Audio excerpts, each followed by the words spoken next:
어? 움직이잖아? 야옹이 같은데 줄무늬가 있네? 아파? 그래, 괜찮아. 내가 빼줄게. 이제 안 아프게 해줄게. 줄무지야, 이제 가야 해. 산이 네 집이야. 여기는 위험해.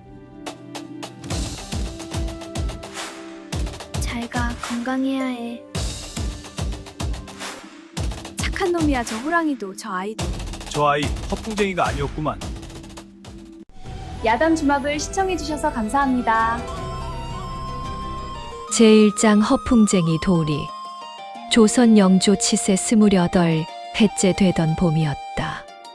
경상도 산골 깊숙이 자리한 호명골이라는 마을은 동쪽으로 태백의 줄기를 등지고 서쪽으로 좁은 개울 하나를 끼고 있어 봄이면 진달래가 산비탈을 붉게 물들이고 여름이면 계곡물 소리가 마을 어귀까지 울려 퍼지는 곳이었다. 집이라고 해봐야 22채. 노는 손바닥만 하고 밭은 비탈에 다닥다닥 붙어 있어 누가 봐도 넉넉한 동네는 아니었다. 이 마을 끄트머리에 반쯤 기울어진 초가 한 채가 있었다. 지붕의 이영은 군데군데 빠져 하늘이 보이고 문짝은 아래쪽이 뜯겨 겨울이면 찬바람이 거침없이 드나들었다. 그 집에 5살짜리 사내아이 하나가 살고 있었으니 이름은 도리였다. 도리에게는 아버지도 어머니도 없었다. 정확히 말하면 한 번도 본 적이 없었다. 마을 노인들은 도리가 겨우 돌쯤 되었을 때 산길에 놓인 보자기 속에서 울고 있던 것을 주막집 할머니 복내가 데려왔다고 했다. 복내 할머니는 주막에서 막걸리를 팔며 근근히 살았는데 도리가 3살이 되던 해 겨울에 병을 얻어 눈을 감았다. 그 뒤로 도리는 마을 이 집 저 집을 전전하며 밥을 얻어 먹었다. 5살 도리에게는 특기가 하나 있었다. 허풍이었다. 보통 허풍이 아니라 들으면 웃음이 터질 만큼 기막힌 허풍이었다. 밥을 얻으러 남의 집 마당에 서면 이런 식이었다. 아저씨, 나 어젯밤에 곰을 만났는디 곰이 나한테 절을 했어. 내가 무섭거든. 아줌마, 나 냇물에서 잉어를 맨손으로 잡았는디 이만큼 컸어. 나보다 컸어. 마을 사람들은 처음엔 기가 차서 웃었고 나중엔 정이 들어 웃었다. 밥 한 술, 떡 한 조각이라도 쥐어주며 이놈의 호랑이 새끼, 허풍도 밥값을 하는구나 하고 머리를 쓰다듬곤 했다. 그해 3월 보름이 지난 어느 날 아침부터 봄비가 부슬부슬 내렸다. 도리는 아침을 굶었다. 전날 마을 이장댁에서 보리밥을 얻어먹은 뒤로 아무것도 먹지 못한 것이다. 배가 고프면 도리는 늘 뒷산에 올랐다.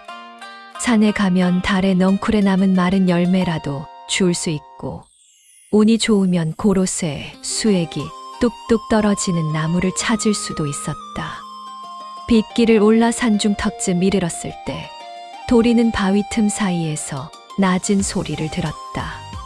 처음에는 고양이 울음 같았다. 호명골에는 들고양이가 덜어 있었으므로 도리는 대수롭지 않게 바위 쪽으로 다가갔다. 그런데 바위를 돌아서는 순간 도리의 두 눈이 동그랗게 커졌다. 풀 위에 축축이 젖은 채 웅크리고 있는 것은 고양이가 아니었다.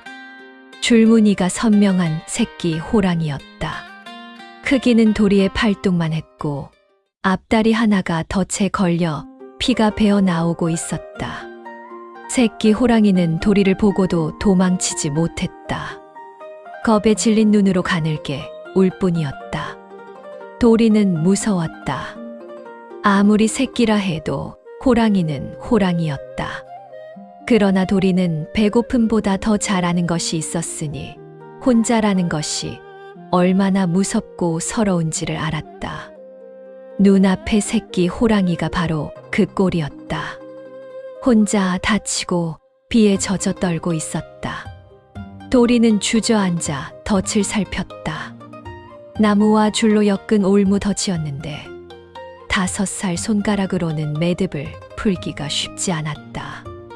손톱이 부러지고 손가락 끝에 피가 맺혔지만 도리는 이를 악물고 줄을 비틀었다.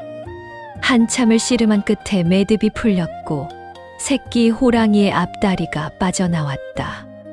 새끼 호랑이는 풀려나자마자 도리의 무릎 위로 기어 올라와 머리를 비볐다. 도리는 젖은 줄무늬 등을 쓰다듬으며 중얼거렸다. 야, 너도 엄마 없지? 나도 없다. 비는 점점 굵어졌다.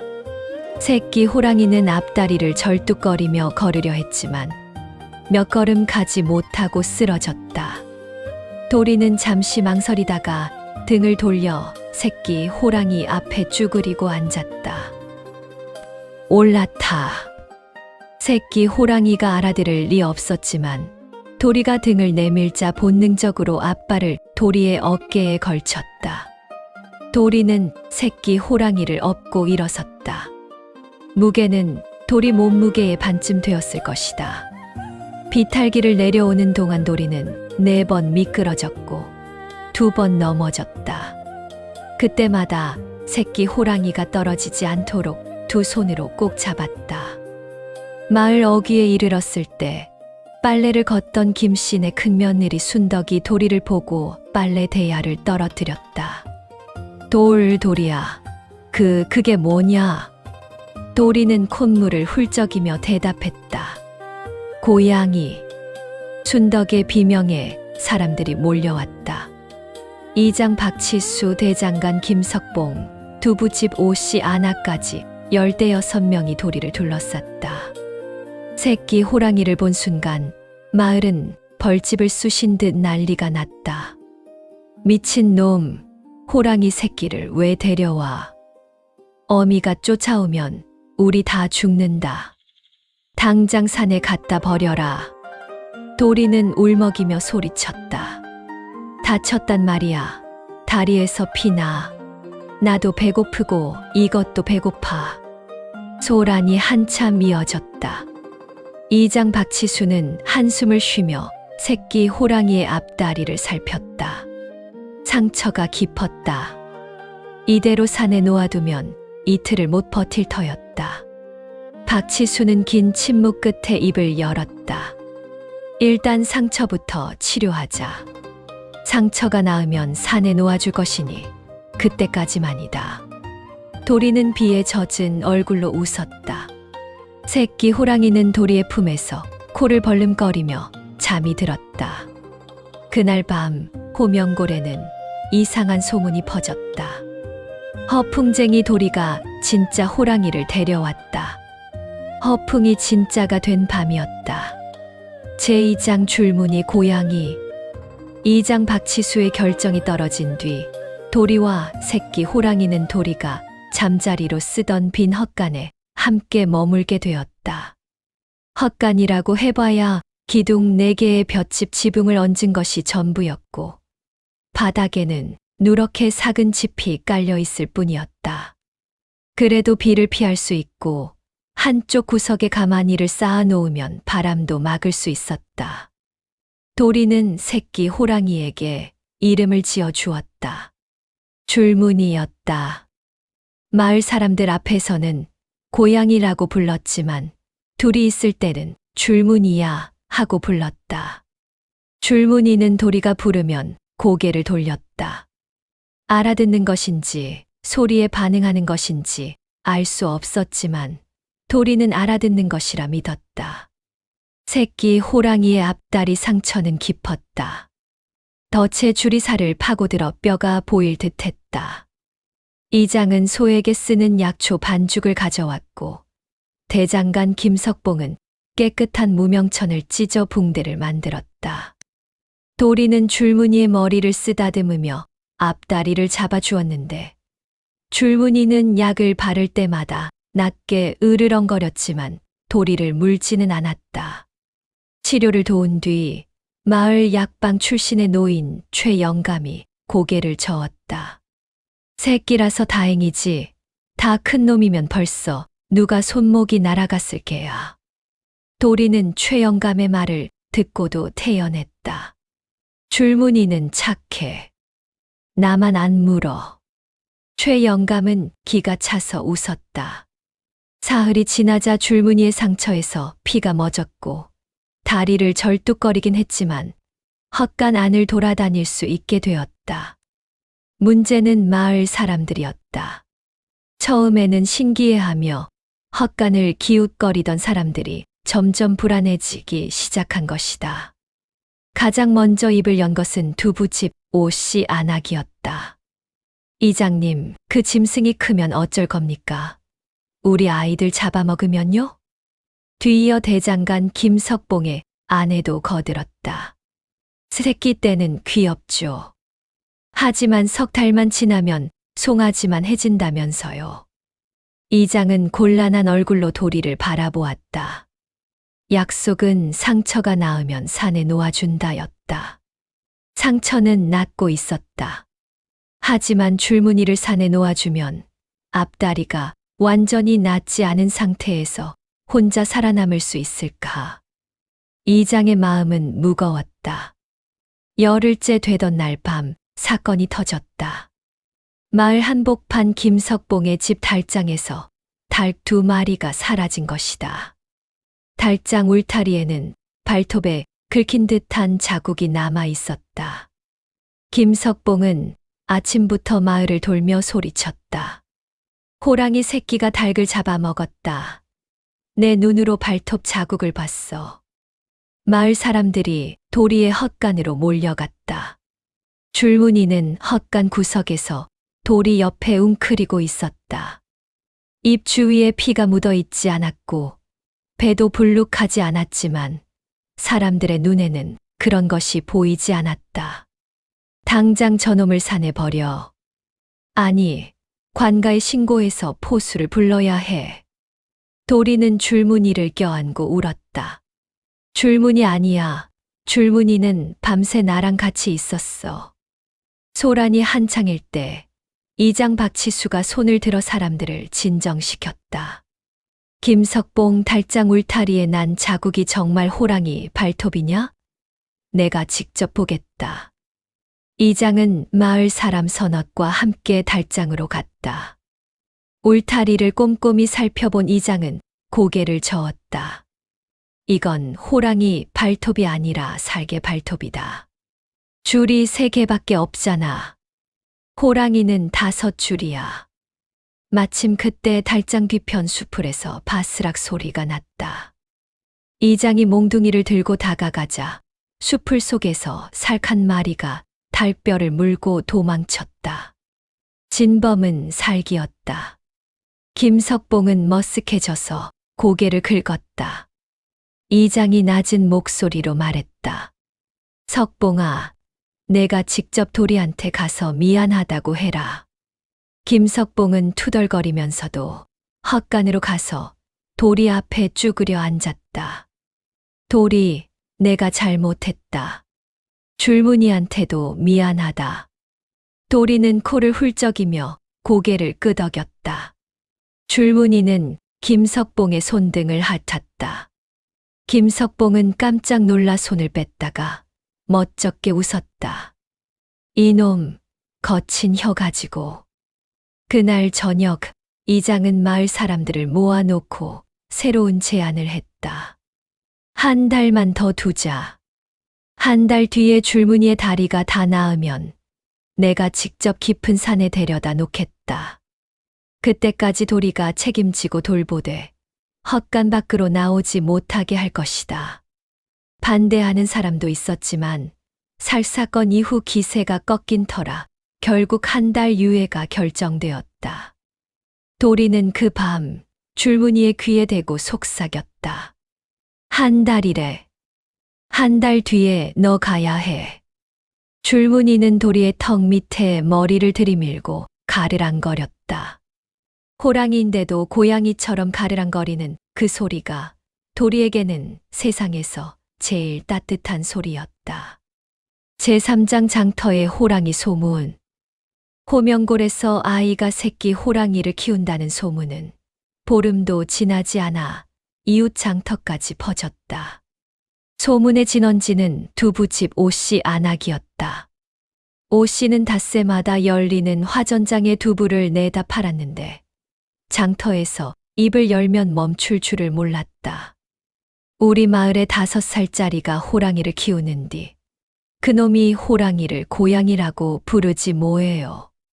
장꾼들은 웃었고 웃음은 소문이 되었고 소문은 마을을 넘어 고을까지 흘러갔다. 소문이 고을에 닿자 현감관하에서 포교 한 명이 호명골로 내려왔다. 포교의 이름은 장수만이었다. 나이 40에 키가 크고 얼굴이 험상궂었으나 실상은 겁이 많아 산짐승을 무서워하는 사람이었다. 장수만은 마을 어귀에서부터 몽둥이를 꼭 쥐고 두리번거리며 들어왔다. 이장, 여기 호랑이를 키우는 집이 어디요? 이장 박치수는 포교를 보고 속으로 한숨을 쉬었다. 관에 알려지면 일이 커질 터였다. 포교 날이 호랑이라뇨. 새끼 살글 주운 것인데 소문이 부풀려진 겁니다. 장수만은 의심 가득한 눈으로 이장을 보았다. 소문에는 줄무늬가 있다던데 살게 무슨 줄무늬가 있소? 이장은 식은땀을 흘렸다. 이장이 포교를 붙잡고 설명하는 사이 소식을 들은 도리가 헛간에서 나왔다.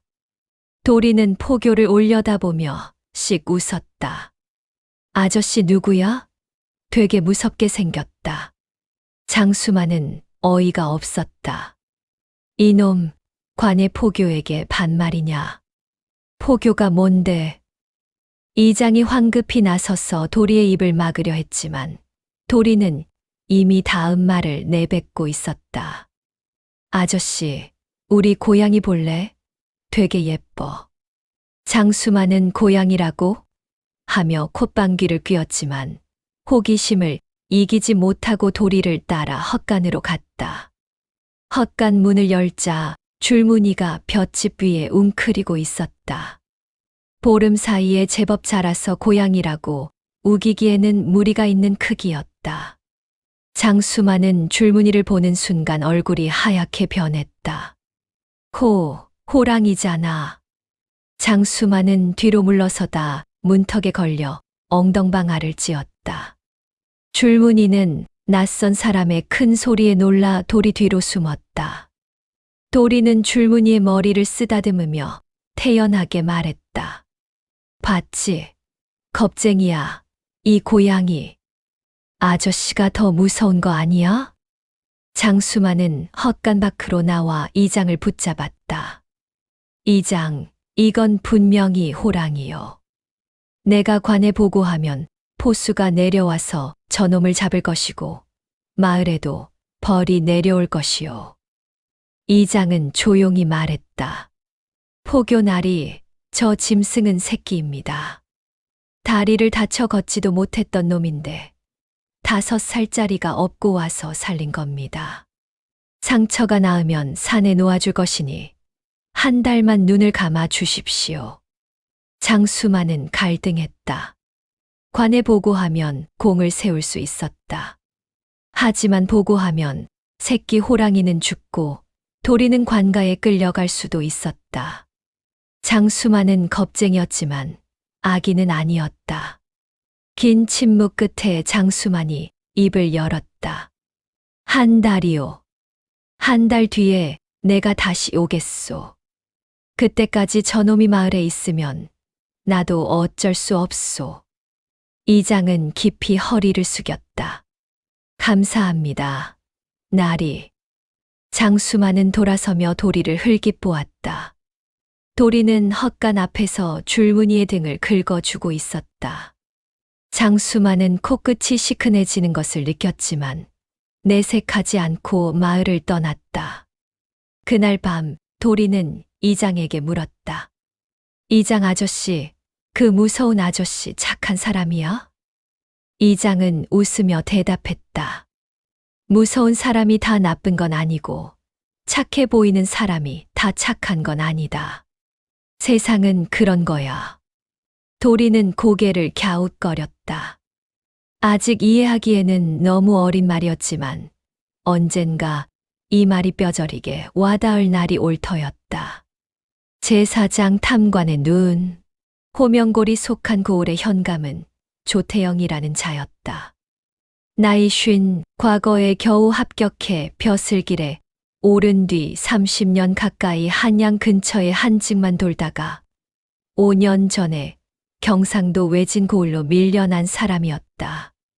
조태영은 한양으로 돌아갈 꿈을 버리지 못했고 그 꿈을 이루려면 돈이 필요했다. 조태영이 돈을 긁어 모으는 방법은 간단했다. 세금을 이중으로 걷는 것이었다. 백성에게 거둔 세금의 절반은 관아 장부에 올리고 나머지 절반은 자신의 곳간에 넣었다. 이를 도와주는 자가 이방 허씨였는데 허씨는 장부를 교묘하게 조작하는 데 귀신 같은 재주가 있었다. 포교 장수만이 호명고를 다녀온 뒤 관아에 별다른 보고를 올리지 않았다. 살을 키우는 아이가 있는데 곧 놓아줄 것이라는 간단한 보고만 했을 뿐이었다. 그런데 이 보고를 옆에서 들은 이방 허씨가 귀를 쫑긋 세웠다. 호랑이 새끼라고, 살기 아니라. 허씨는 장수만을 따로 불러 캐물었고 장수만은 결국 새끼 호랑이가 맞다는 사실을 실토하고 말았다. 허씨는 이 정보를 현감에게 가져갔다. 날이 호명골이라는 마을에서 호랑이 새끼를 몰래 기르고 있습니다. 관법에 따르면 산짐승을 허가 없이 기르는 것은 금지되어 있으니 이를 구실로 마을 전체의 벌금을 물릴 수 있습니다. 조태영의 눈이 반짝였다. 보름 뒤 관아에서 공문이 내려왔다. 호명골 마을 전체에 은 10냥의 벌금을 부과한다는 것이었다. 은 10냥이면 마을 사람 전부가 1년을 꼬박 벌어도 모으기 힘든 액수였다. 이장 박치수는 공문을 들고 손이 떨렸다. 이것은 산짐승 사유 금지법을 핑계로 한 수탈이야. 마을 사람들의 분노는 도리에게로 향했다. 그것 봐라. 호랑이 새끼를 데려와서 마을이 망하게 생겼다. 당장 관아에 호랑이를 바치고 용서를 빌어야 해. 도리는 사람들의 거센 목소리에 겁을 먹고 줄무늬를 끌어안았다. 이장은 마을 어른 셋을 모아 의논했다. 대장간 김석봉, 최영감, 그리고 서당 훈장 한 씨였다. 벌금 10냥을 내면 마을이 거덜납니다. 그렇다고 호랑이를 바치면 현감은 다음에 또 다른 핑계를 찾아 벌금을 물릴 겁니다. 근본이 썩은 것입니다. 훈장 한 씨가 조용히 말했다. 근본을 바로잡으려면 현감의 이중 징수를 밝혀야 합니다. 하지만 증거가 없으면 소용없습니다. 이장은 고개를 끄덕였다. 증거는 관아 장부에 있을 것입니다. 하지만 누가 관아에 들어가서 장부를 볼 수 있겠습니까? 침묵이 흘렀다. 관아에 들어간다는 것은 목숨을 거는 일이었다. 그때 헛간 쪽에서 도리의 목소리가 들렸다. 이장 아저씨, 나 관아가 어딘지 알아. 장터 가다가 본 적 있어. 어른들은 도리를 돌아보았다. 5살짜리가 관아에 간다니 어이가 없는 소리였다. 그러나 이장의 머릿속에 불현듯 한 가지 생각이 스쳤다. 관아 안팎을 드나들 수 있는 사람이 한 명 있었다. 바로 포교 장수만이었다. 장수만은 호랑이 사실을 숨겨준 약점이 있었고 현감의 수탈을 못마땅하게 여기는 기색도 있었다. 이장은 다음 날 새벽 장수만을 찾아갔다. 이장은 장수만에게 솔직하게 말했다. 포교 날이 현감이 호명골에 벌금을 물렸습니다. 하지만 진짜 문제는 벌금이 아니라 현감의 이중 징수입니다. 장부만 확인할 수 있으면 가명에 올릴 증거를 만들 수 있습니다. 장수만은 오래 망설였다. 현감에게 맞서면 자신의 자리는 물론 목숨도 위험했다. 하지만 줄무늬를 끌어안고 울던 도리의 얼굴이 떠올랐다. 이장, 나도 이 고을 백성의 자식이요. 장부를 볼 수 있는 곳은 이 방의 방이요. 내가 순찰 시간을 알려줄 터이니 나머지는 이장이 알아서 하시오. 이장은 깊이 절했다. 이장이 돌아와 계획을 세우는 동안 도리는 헛간에서 줄무늬에게 말했다. 줄무늬야, 나 때문에 마을 사람들이 힘들어. 미안해. 줄무늬는 도리의 손을 핥았다. 도리는 줄무늬의 이마에 이마를 맞대며 중얼거렸다. 근데 너 안 보내. 제5장 관아의 밤. 이장은 열흘에 걸쳐 준비를 마쳤다. 장수만이 알려준 정보는 이러했다. 이 방 허씨의 방에 장부가 보관되어 있으며 허씨는 매일 해가 진 뒤 주막에서 술을 마시고 자정 무렵에야 돌아온다. 관아 순찰 군졸은 2명인데 인씨와 묘씨 사이에 한 차례 교대하면서 빈 시간이 생긴다. 그 빈 시간은 반각, 그러니까 대략 1시경에 반쯤 되는 시간이었다. 잠입은 이장 혼자 하기로 했다. 김석봉이 따라가겠다고 나섰지만 이장은 고개를 저었다. 사람이 많으면 눈에 띈다. 나 혼자 가겠다. 이장은 검은 옷을 입고 허리에 작은 등잔과 붓, 종이를 챙겼다. 장부를 가져올 수는 없으니 핵심 내용을 베껴 올 생각이었다. 보름달이 구름에 가려 어두운 밤이었다. 이장은 뒷산 고갯길을 넘어 관아가 있는 고을 읍내로 향했다. 발걸음을 재촉했지만 마음은 무거웠다. 일이 틀어지면 옥에 갇히거나 최악의 경우 곤장을 맞아 목숨을 잃을 수도 있었다. 고을 읍내에 들어서자 거리는 고요했다. 개 짖는 소리만 간간이 들렸다. 이장은 관아 뒷담으로 접근했다. 담장은 사람 키 반쯤 되는 돌담이었는데 한쪽 모서리가 허물어져 있어 그 틈으로 안을 엿볼 수 있었다. 이장은 숨을 고르며 안을 살폈다. 순찰 군졸 1명이 등불을 들고 마당 건너편을 지나가는 것이 보였다. 장수만의 말대로라면 교대 시간이 곧 다가올 터였다. 한참을 기다리자 군졸이 정문 쪽으로 사라졌다. 이장은 담장 틈을 벌리고 몸을 밀어 넣었다. 돌이 배를 긁었지만 소리를 삼켰다. 관아 안마당은 넓었고 건물이 여러 채 늘어서 있었다. 이 방의 방은 왼쪽 2번째 건물이라고 장수만이 알려주었다. 이장은 건물 그늘을 따라 벽에 등을 붙이고 한 걸음 한 걸음 옮겼다. 심장이 목구멍까지 올라온 것 같았다. 이 방의 방 앞에 도착했을 때 뒤쪽에서 발소리가 들렸다. 교대가 예상보다 빨랐다. 새로 올라온 군졸이 등불을 들고 마당을 가로질러 오고 있었다. 이장은 방 옆에 장독대 뒤로 몸을 숨겼다. 군졸의 발소리가 점점 가까워졌다. 이장은 숨을 멈추고 장독 사이에 쪼그리고 앉았다. 등불빛이 장독 위를 스치고 지나갔다. 군졸은 잠시 멈춰서서 주위를 둘러보았다. 이장의 등에 식은땀이 흘렀다.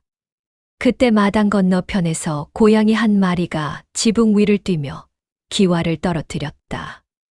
와당탕 소리에 군졸이 고개를 돌렸다.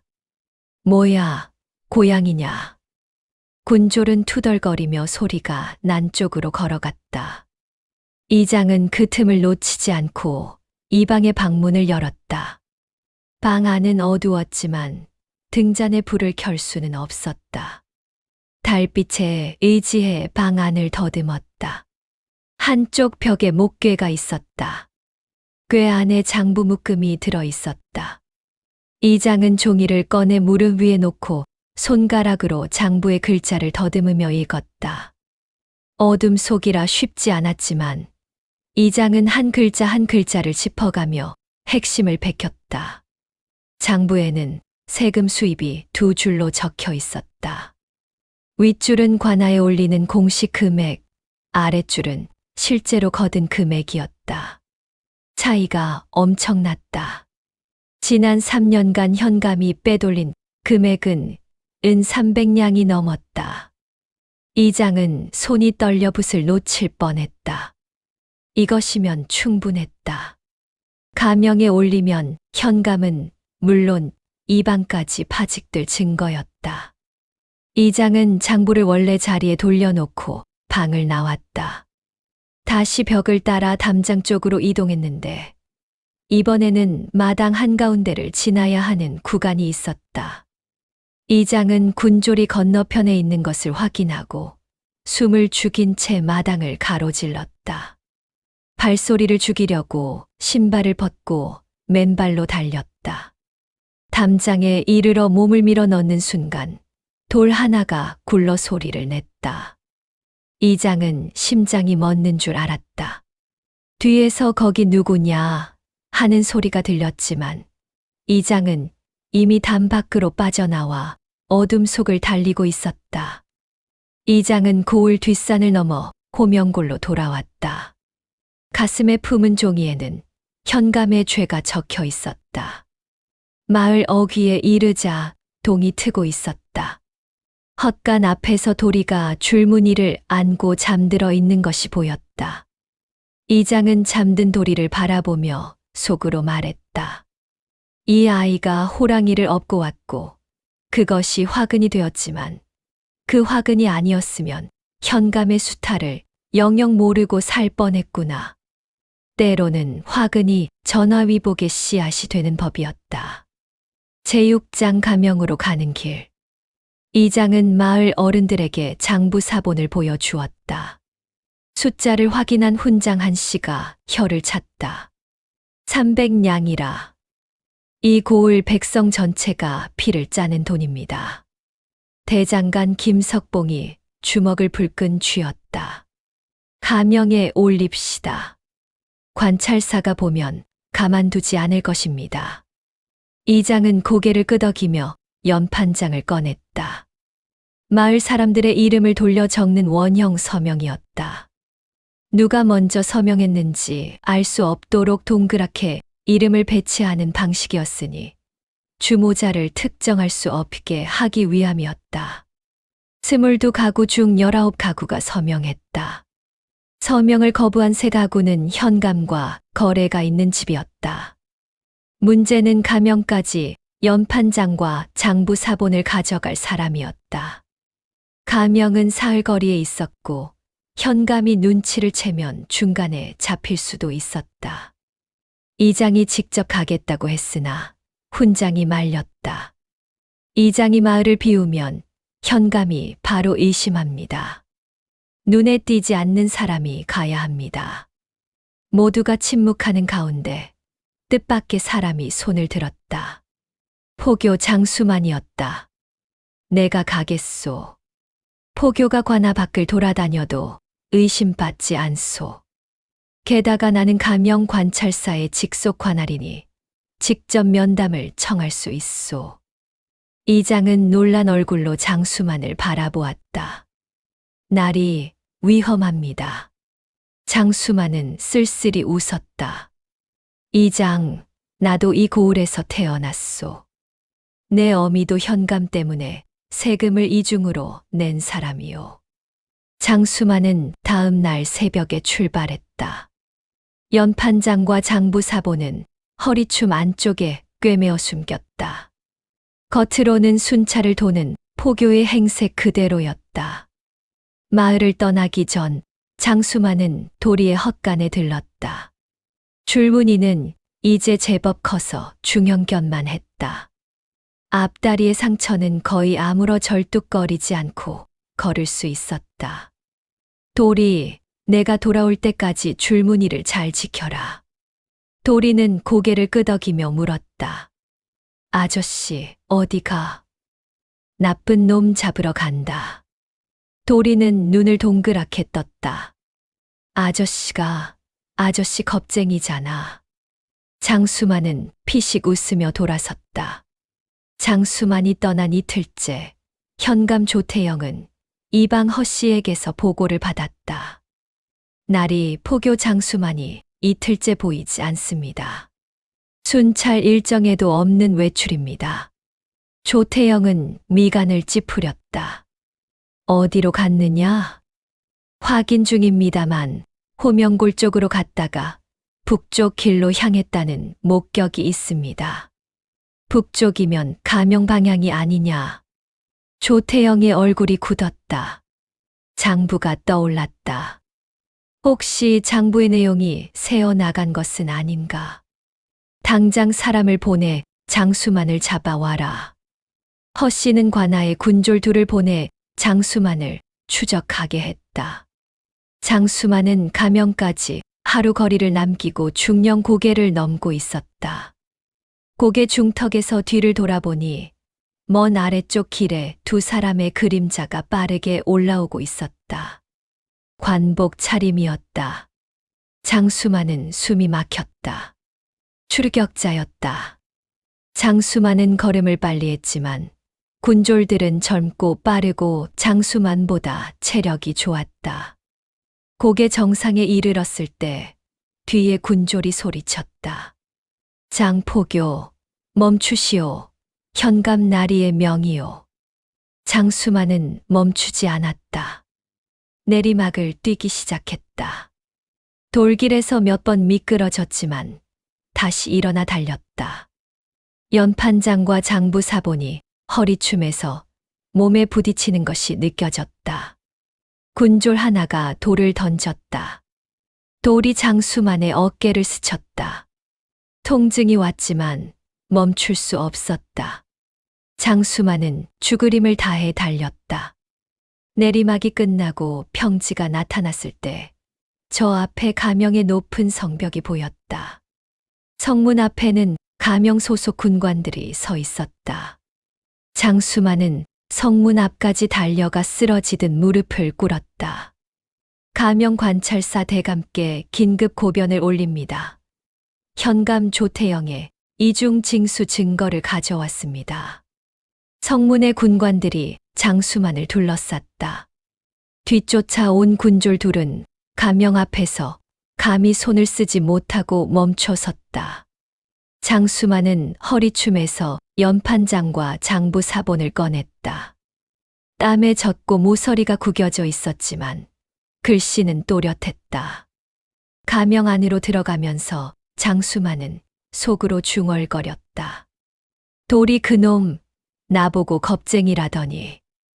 맞아, 나는 겁쟁이다. 그런데 겁쟁이도 달릴 수는 있더라. 장수만의 다리가 풀려 바닥에 주저앉았을 때 그의 입가에는 희미한 웃음이 걸려 있었다. 제7장 호명골의 봄. 가명 관찰사 민대감은 장수만이 가져온 장부 사본과 연판장을 검토한 뒤 즉시 현감 조태영과 이방 허씨의 체포를 명했다. 관찰사 직속 군관 10명이 고을로 내려왔고 조태영은 관복을 입은 채 포승줄에 묶여 가명으로 압송되었다. 이방 허씨는 도주를 시도했으나 고을 어귀에서 붙잡혔다. 재판은 가명에서 열렸다. 조태영의 이중 징수는 3년에 걸쳐 은 320냥에 달했으며 피해를 본 마을은 호명골 외에도 5곳이 더 있었다. 재판장의 피해 마을의 대표들이 증인으로 섰다. 첫 번째 증인은 갈전 마을의 노인 이복수였다. 이복수는 지게를 짊어진 채 가명 법정에 들어왔는데 그 지게에는 빈 쌀가마가 실려 있었다. 대감마님, 이 쌀가마는 현감이 2번째 세금으로 가져간 것입니다. 가마만 남고 쌀은 없습니다. 우리 마을 노인 셋이 그 겨울에 굶어 죽었습니다. 2번째 증인은 송현마을의 과부 정씨였다. 정씨는 남편이 죽고 혼자 밭을 일구며 아들 하나를 키우고 있었는데 이중 징수 때문에 밭을 팔아야 했다. 대감 마님, 남편이 남긴 밭 2마지기를 팔아서 세금을 냈습니다. 이제 아이를 먹일 것이 없습니다. 법정이 숙연해졌다. 조태영은 법정에서 끝까지 혐의를 부인했다. 장부는 이방이 조작한 것이며 본 현감은 모르는 일이오. 이방 허 씨는 조태영을 노려보며 소리쳤다. 나리가 시킨 것입니다. 매달 절반을 나리 곳간에 넣으라 했으면서 이제 와서 모른다 하시면 어쩝니까? 두 사람은 법정에서 서로의 죄를 떠넘기기 시작했다. 방청하는 백성들 사이에서 웃음이 터졌다. 도둑이 도둑을 잡는 꼴이다. 재판 마지막 날, 관찰사는 호명골에 부과된 벌금건을 다루었다.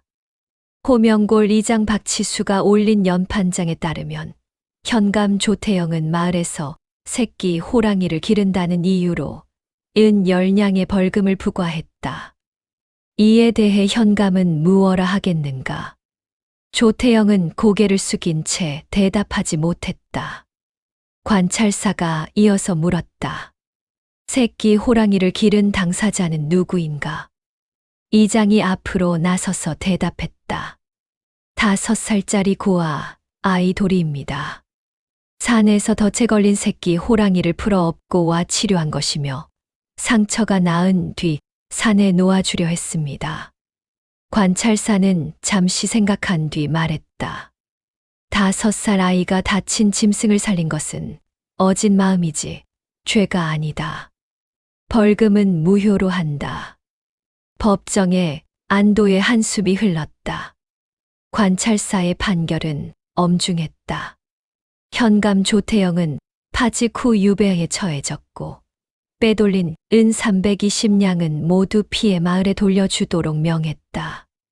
이방 허 씨는 장부 조작의 죄로 곤장 80에 처해졌다. 조태영이 끌려나가며 고개를 들었을 때 법정 뒤편에 도리가 서 있는 것이 보였다. 이장이 데려온 것이었다. 도리는 조태영을 올려다보며 한마디 했다. 아저씨, 나쁜 짓 하면 안 돼. 우리 줄무늬도 아는디. 방청석에서 웃음이 터졌고 조태영은 고개를 떨구었다. 재판이 끝난 뒤 이장은 약속을 지켜야 했다. 줄무늬의 상처는 완전히 나았고 몸집도 부쩍 커져 헛간에 두기에는 물이었다. 이장과 마을 사람 셋, 그리고 도리는 줄무늬를 데리고 깊은 산으로 올라갔다. 산 중턱에 이르자 이장이 멈추었다. 이 근처에 놓아주자. 여기라면 먹이도 있고 물도 가까우니. 도리는 줄무늬를 끌어안고 한참을 울었다. 줄무늬야, 나 보고 싶어도 마을에 오지 마. 사람들이 무서워하니까. 알았지? 줄무늬는 도리의 얼굴을 핥았다. 도리가 팔을 풀자 줄무늬는 몇 걸음 가다가 멈추어 도리를 돌아보았다. 그리고 다시 몇 걸음 가다 돌아보았다. 3번째 돌아보았을 때 도리가 손을 흔들었다. 가, 줄무늬야. 줄무늬는 수풀 속으로 사라졌다. 도리는 수풀이 흔들리지 않을 때까지 한참을 서서 바라보았다. 봄이 지나 여름이 왔다. 여름이 물러나고 가을이 왔다. 들판의 벼가 노랗게 익어갈 무렵 호명골에는 관아에서 돌려받은 돈으로 작은 서당이 세워졌다. 훈장 한 씨가 마을 아이들을 가르치기 시작했고 도리도 그 서당에 다니게 되었다. 도리는 천자문을 배우면서도 허풍을 멈추지 않았다. 훈장님, 나 어젯밤에 산에서 줄무늬 봤어. 나보다 커졌어. 이만큼. 훈장은 웃으며 말했다. 도리, 내 허풍은 이제 글로 써라. 글로 쓰면 이야기가 되느니라. 가을이 깊어지고 첫서리가 내리던 어느 새벽이었다. 도리가 헛간에서 잠을 자고 있는데 밖에서 낮은 소리가 들렸다. 도리는 눈을 비비며 문을 열었다. 헛간 앞에 사슴 한 마리가 놓여 있었다. 갓 잡은 것이었다. 그리고 마당의 흙바닥 위에 커다란 발자국이 찍혀 있었다. 호랑이 발자국이었다. 5 발톱의 선명한 자국. 도리는 사슴도 발자국도 한참 들여다보다가 코끝이 시큰해져 하늘을 올려다보았다. 설이 낀 새벽 하늘에 별이 총총했다. 줄무늬야, 고마워. 산 어딘가에서 낮고 긴 울음소리가 들렸다. 어둠 속에 그 소리는 무섭지 않았다. 오래전 헛간에서 가르랑거리던 그 소리와 닮아 있었다. 겨울이 오고 다시 봄이 왔다. 호명골의 진달래가 산비탈을 붉게 물들였다. 도리는 6살이 되었고 허풍은 여전했지만 더 이상 밥을 굶지 않았다. 마을 사람들이 서당에서 같이 밥을 먹게 해 주었기 때문이었다. 그해 봄, 이장 박치수는 서당 마루에 앉아 진달래를 바라보다가 중얼거렸다. 5살짜리가 호랑이를 업고 왔을 때 나는 화근이라 생각했다. 그런데 그 화근이 이 마을을 살렸구나. 바람이 불어 진달래, 꽃이 피 날렸다. 호명골은 평화로웠고 산 너머에서는 호랑이가 살고 있었다. 이 이야기는 여기서 끝이 나지만 줄무늬의 이야기는 끝나지 않았다. 호명골 사람들은 해마다 첫서리가 내리는 새벽이면 헛간 앞에 놓인 사슴 한 마리를 발견했다고 한다. 그리고 마당에는 늘 커다란 호랑이 발자국이 찍혀 있었다고 한다. 허풍쟁이 도리가 진짜 호랑이를 데려온 그 봄날 이후로 20해가 넘도록